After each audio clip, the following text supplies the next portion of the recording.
Hey friends, it's Allie here, dropping in to share with you a new scrapbooking layout that I created for the Scrapbook Nerd online shop. This layout was actually created with a challenge in mind as well. It's my turn today to share a challenge over on Scrapbook Nerd in the Facebook group. And so my challenge this week is to use washi tape in your project. I used this green washi tape from Simple Stories. It's from the Life Captured collection. And then I paired it with thin little strips of this striped pattern paper that I'm adding to my journal card right now. That is from Vicki Boutin print shop. Now, in the shop, the 6x8 paper pad is no longer available. That is what I used because that's what I have on hand. However, the 12x12 sheet, individual sheets, is still available in the shop at Scrapbook Nerd. So if you missed out on this collection or you have absolute favorites that you want to stock up on more of, like for me, it would be this striped pattern paper. Definitely go check out the shop for what's left of the collection. So as always, this layout is hybrid. Again, I used my Cricut to help me put it together and design it as well. And I used my Cricut to cut the journal mats in this layout. Oh, by the way, it is a pocket page layout. I'm using a 6x8 pocket page that has 4 3x4 inch pockets in it. So 3 of the 4 pockets are going to be journal cards that I created using my Cricut. And then the last pocket will have a photo in it that I printed at home, which is 3x4 inches. I also converted the photo to black and white, but you'll see that towards the end of this video.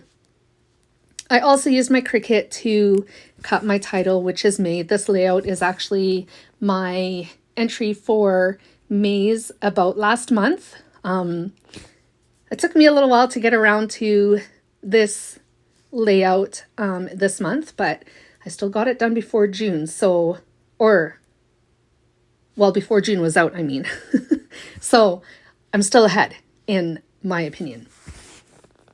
So that was cut with from pink cardstock. I decided to create my own drop shadow to create the layout. And all I did to do that was cut my title twice from 2 different shades of pink cardstock and then offset them just a little bit to give the drop shadow effect.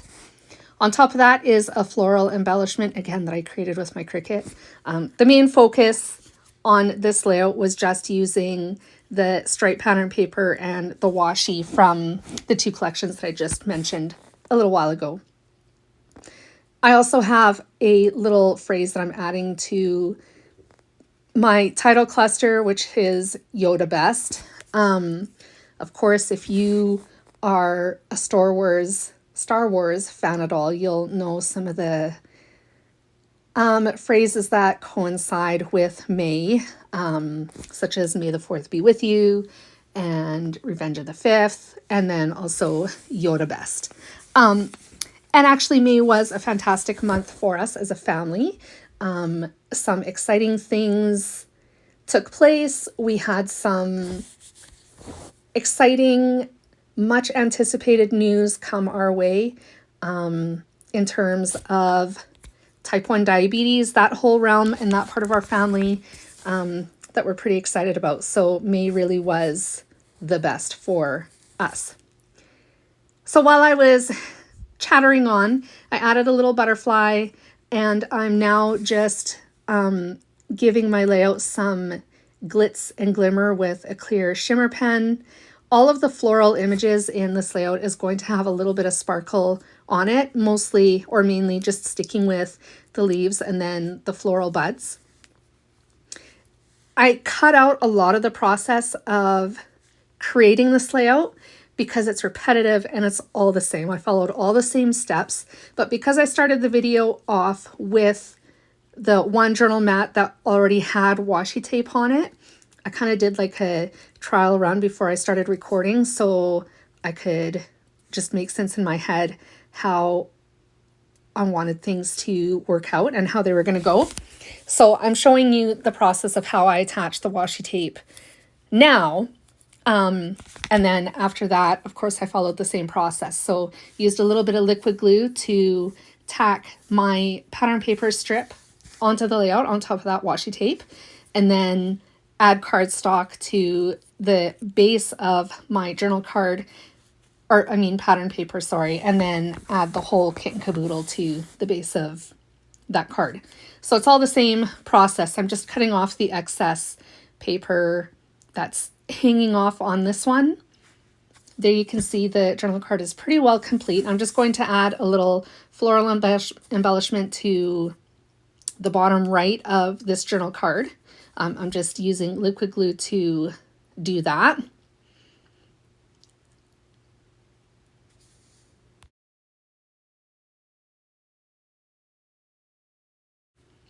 And as I mentioned earlier, the floral buds and the leaves on my little embellishments are going to get some sparkle as well.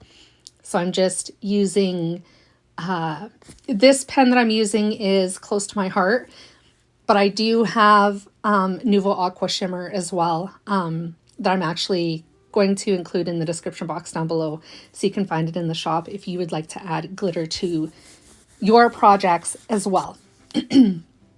Once I have the florals colored in or glittered in on this journal card, I'm done this layout. Like I said, it was rather straightforward and repetitive. I followed all the same steps to put it together. Each card is a little bit different though, because it's going to have journaling on it and highlights from the month of May as well. There's my photo that I converted to black and white. And I hope you enjoyed my video, friends. I hope I inspired you, and I'll be back again soon. Bye, guys.